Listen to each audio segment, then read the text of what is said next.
Open University.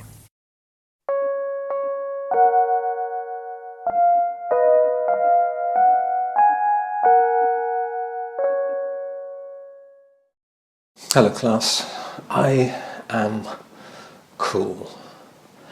I am the coolest person, one of the coolest people in the world. Isn't that a ridiculous statement to make? You can't declare yourself cool. In fact, cool people, hipsters, never use the word hipster. Cool people would never dare to call themselves cool because it would signal caring too much about how others perceive you. You have to leave that to others. Am I cool? I don't know. I think I'm a mixture of extremely uncool and cool. Or perhaps, you know, this endless paradox whereby the cool and the uncool constantly replace each other. And it's a receding horizon because you can never, I don't think you can ever reach cool. If you'd asked me in 1978, shown me this video of me now, at the age of 56, and said, what do you think of this guy? You're 18, he's 56. Just what are your impressions of this guy? Is he cool? Is he interesting? You know, has he turned out differently than you'd expect? Probably the main thing I would say would be, wow, he is kind of, you know, considering what I think of as a 56-year-old, he is pretty cool. You know, he's managed to preserve something. Well, perhaps he's faking it. But I think I would be surprised, and I wouldn't really be prepared in the 70s for this idea of middle youth, which one of the least cool people in the world, Toby Young, the conservative journalist, came up with it as a term in about 1997. The idea of middle youth, which is that you have middle age, but it's kind of youth influenced, and that you, in a sense, vampirically steal the style of your children or of the young generation coming up now and make it your own style. I think that's slightly reversed in the 20 years since that term was invented, in that I think young people are vampirically stealing the style of older generations as well, because older generations seem to come from a time which knew what cool was, or what cool was about. Okay, so let's be a little bit academic and go back to the origins of the particular use of the word cool that we have now. In 1933, incidentally, the year that Hitler came to power, so the idea of the hipster Hitler is lurking in the background here. We have people talking about bebop music and jazz music as cool in the modern sense, but it's almost accidental, and it's not really until 1948 that people start to talk about, and again in the context of jazz, bebop music, to talk about cool things, cool music, a cool style of living even. A cool style of playing the trumpet, you know, but also of just the whole panoply around that of how you live in a cool way. And of course it's still coming from the black subculture. By 1952 it becomes such a key and core concept that there are public information films in the US about, you know, being cool and the dangers of being cool, or the pleasures of being cool, because it becomes a marketing term. I was just watching an Edison Electric film about being cool from 1952, and it's all about how you can be cool by having all the latest appliances in your house. So very quickly this idea of marketing is introduced, and people constantly say, well, you can't be cool these days because it's marketed so quickly. You know, I don't accept that. I think you can still be cool in the gap between you coming up with a style and marketers going mainstream with it. Of course, the cool and the mainstream are enemies, but at the same time there's an inevitable kind of symbiotic, they're eating each other, they're yin and yang. I think the way I describe the situation now is that we've gone from a world where there were certain things that were trendy, to a world in which things are trending. And trending on social media simply means that a lot of people are thinking about the same thing at the same time, and that's really the enemy of cool. So trendy and trending are kind of, there is obviously a relationship between them, because things that are trendy might have started off, trending might have started off trendy. If I look at, there's this thing called Google Trends, which used to be called Google Zeitgeist, since we were talking about the Zeitgeist yesterday. Now it's called Google Trends, and it's kind of depressing to look at. If I look at what's trending in America, it's mostly stuff about Donald Trump right now. If I look at what's trending in Britain, it's all sports. amazing. Number one, Everton FC, Donald Trump. It's American stuff, American politics trending in Britain, or it's celebrity Big Brother television related stuff, or it's all sports. I think I come from a generation in which it actually meant something to be cool. It was actually an affiliation to a subculture, which admittedly was already a little exhausted, a little bit old. I think I probably learned cool as a teenager from two sources. I knew that people who went to art school were cool, so I was desperately in love with the girl who was at Glasgow School of Art, and wrote letters to her and waited impatiently for her to write letters back and to basically bring the commandments down from the mountain, because I knew that art school was the mountain. I had wanted to go to St. Martin's Central School of Art and Design to do either design or art, but I hadn't really been brave enough to do that. I had one sort of advanced aunt who gave me all the prospectuses and encouraged me to apply. Actually, Justin Curry's mother, my cousin's mother. But in the end, I was terrified. I didn't want to go south to London at the age of 18. I felt too frail. So I went to Aberdeen instead and studied literature, which was a sort of uncool thing. It was an uncool university and an uncool subject, really. English literature courses are taught and attended by people in rough collars who wish it was still the 19th century and, you know, are into Emily Bronte and stuff. And in a sense, I think ever since I've thought that the easy route to cool is suspect, and that it's much better to have a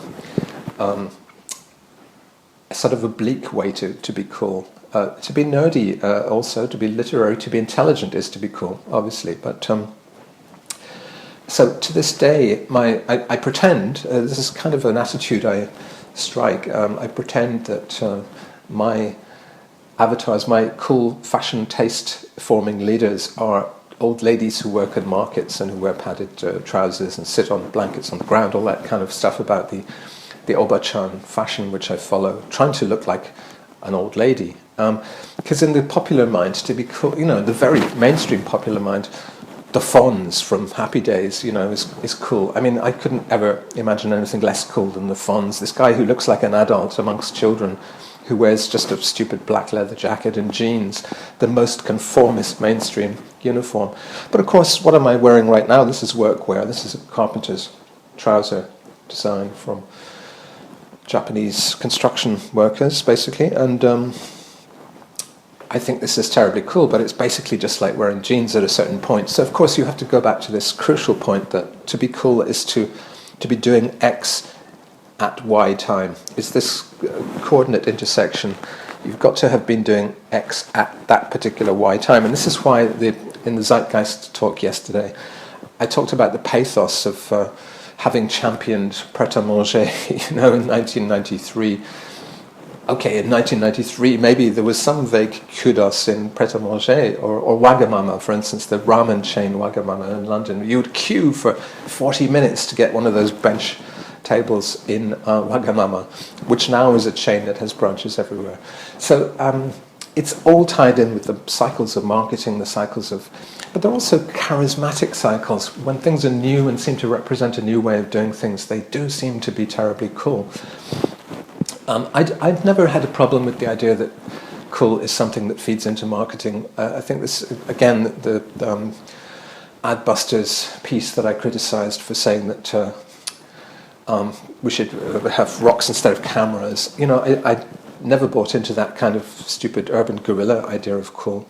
But also that article was all about, hey, we should discard cool because it's basically just a way in for marketers to find dupes who want to be cool and therefore buy products. I think because that applies in capitalism to anything, you could discredit anything with that argument that it can be used for marketing. So, not really convinced by that.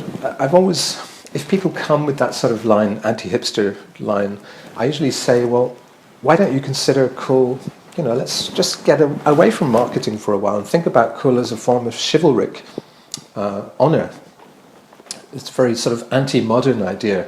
It comes from the courtly times of the Middle Ages, the chivalric codes of horsemanship, individual combat, honour, duels, fighting for your honour, your public name, your face, and also romance. How do you seduce a woman? And often these courtly fellows. They had a lot of time on their hands. They were aristocrats. Even if in the Japanese context, it's the Heian courtly culture, which to this day influences me quite a lot. And of course, in the Heian period in Kyoto, just up the tracks from here, you had to have sex, to seduce a woman. You had to be able to write very beautiful poetry. A woman could only be seduced if you serenaded her outside her house with fantastically beautiful formalist poetry about birds and flowers and things like that.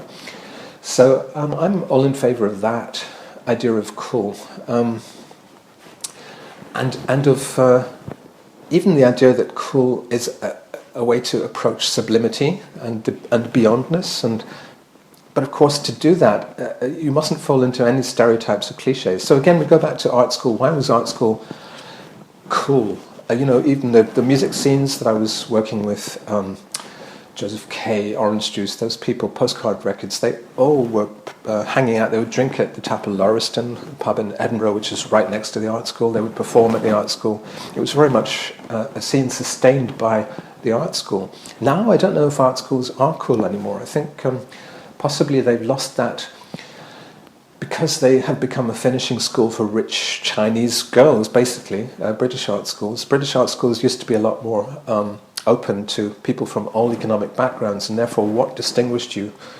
You were self-selecting, in a sense, as a visual person, but also as a person interested in the cutting edge of culture. So there's this connection between the avant-garde and cool, and the idea that to be cool is to go to a dangerous and contentious area. And of course, later on, of course it relates to marketing and to capitalism. And if I think of Edinburgh in the mid-70s, I think there were a couple of cool streets, which were like Thistle Street and Rose Street. There's little lanes behind the main avenues. So you have Princess Street, where you have the main department stores, C&A and people like that. But then just behind it, this little lane where you had Bruce's record shop, or Thistle Street behind that again, where you had the original incarnation of the Virgin record shop, which at the time was a tiny little place the size of this room, and was terribly cool. And there was a cool cafe next to it where you could drink, possibly you could even drink cappuccino, which was unheard of. These things which are totally part of the mainstream experience now. And of course, so in my lifetime, just take the Virgin brand as an example. It starts off as this cool, capitalist enterprise which is selling Gong albums, to you, and Mike Oldfield albums too. And then it becomes a mega store on Princess Street. So it goes to the big avenue, becomes mega. It overinflates, and it's no longer cool by that point. It's sort of amazing the first time you go into the Virgin Megastore on Princess Street. Amazing that they have so much space, this little store that you knew around the corner when it was hip. But then, of course, you realize that this is the beginning of the end. And that and Virgin then, becomes a cola brand, a train brand, a financial brand, a space exploration brand, which is kind of cool in A Man Who Fell to Earth way. That Richard Branson thinks he's Thomas Jerome Newton for a while there. Actually, a guy I went to school with, Willie Whitehorn, became the director of that program. Sort of amazing. He was a nice, self-deprecating guy with a stammer who then became Richard Branson's right-hand man. I don't know if that's cool or not. Was I cool at school? I think I probably wasn't. I did have a nickname, Groovy, at boarding school. Boarding school was really where the hardcore cool people were at my school. It was a small minority of boarders, and we were considered tougher than the rest, cooler than the rest.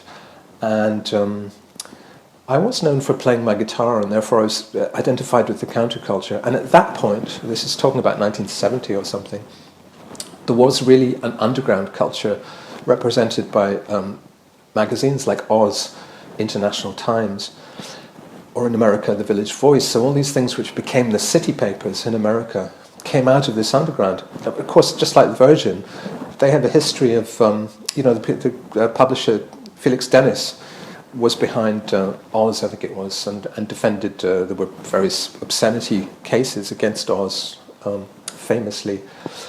But by the 80s, Felix Dennis is, he owns computer publications and things, and these really mainstream, rather boring trade publications. So I had friends who worked for Felix Dennis, and he was this weird old buffer who wrote poetry, and rather bad poetry actually, and liked the wine and liked sex and stuff. So he's still what remained of the subculture of the 70s, which was this exciting ferment of art and culture and underground politics, was simply, oh yeah, I like sex and I write poetry. So again, it's this intersection. I think I wrote a piece in 2003 called 1998 Forever.